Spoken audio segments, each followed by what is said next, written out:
Muy buenas noches, compañeros y profesor. Mi nombre es Soraya Bastidas Barón, soy del programa de Seguridad y Salud en el Trabajo.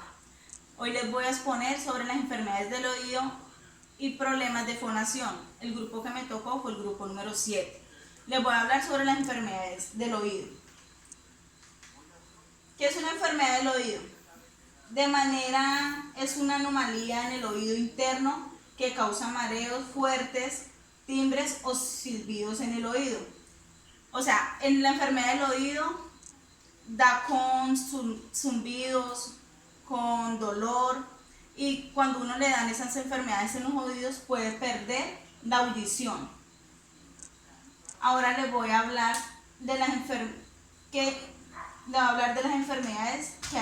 que se puede haber en el oído.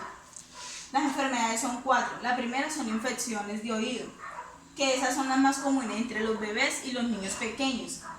La tinnitus es un rumor que se escucha en el oído y que puede ser a consecuencia de ruidos fuertes, medicinas o algunas otras causas.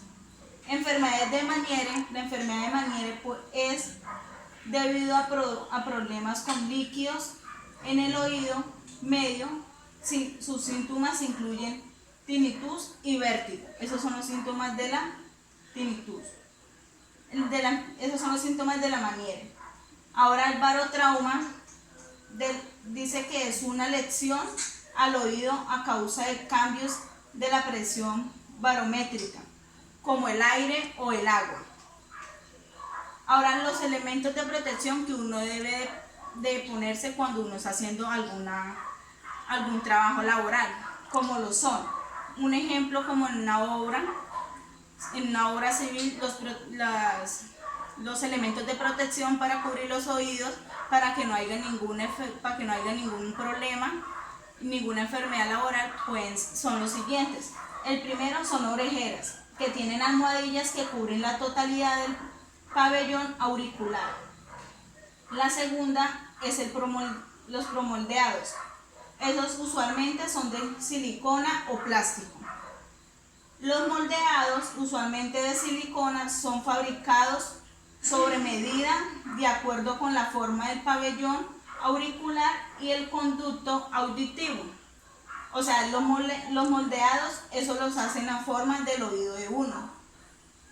Los tapones desechables se colocan dentro de conductos auditivos externos, evitando que el ruido llegue al oído interno.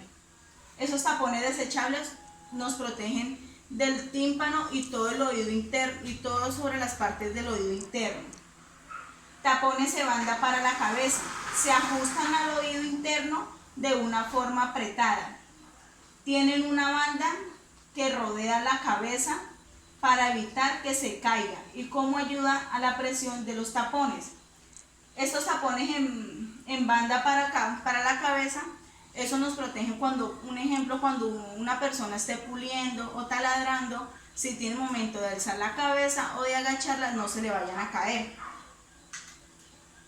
Estos son los elementos de protección. Este es el orejeras, el promoldeado, este es el moldeado, esos son los desechables y esos son los que van sobre la cabeza. ¿Cómo prevenir enfermedades del oído? Haciéndose una audiometría. Segundo, el riesgo de la pérdida de la audición es que es un proceso lento que no se presenta dolor. No abuse de los audífonos, cuídese del viento, aprenda a hablar por teléfono o celular, evite la exposición a ruidos fuertes como maquinaria fuertes, todos esos ruidos. Utilice protectores auditivos como los que le hablé ahorita en la diapositiva pasada. Esos son elementos auditivos que protegen el oído. No introducir ningún objeto en el oído, como algodones, como pinzas, como palos, no introducirse ninguno de esos objetos. Ahora les voy a hablar sobre los problemas de fonación. ¿Qué es la fonación?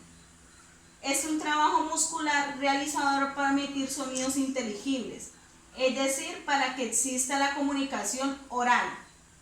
El objetivo último de la fonación es la articulación de palabras a través del proceso por el cual se modifica la corriente de aire procedente de los pulmones y la laringe.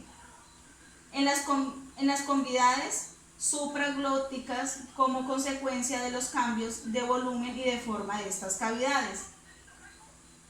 O sea, la fonación es el habla de nosotros. Si nosotros no protegemos el habla, pueden haber problemas de fonación. ¿Cuáles son los trastornos de fonación? Son 3. Difonía y hiperfunciones, difonía y hipofunciones, afonía de psicogena. Le voy a hablar de cada una de ellas.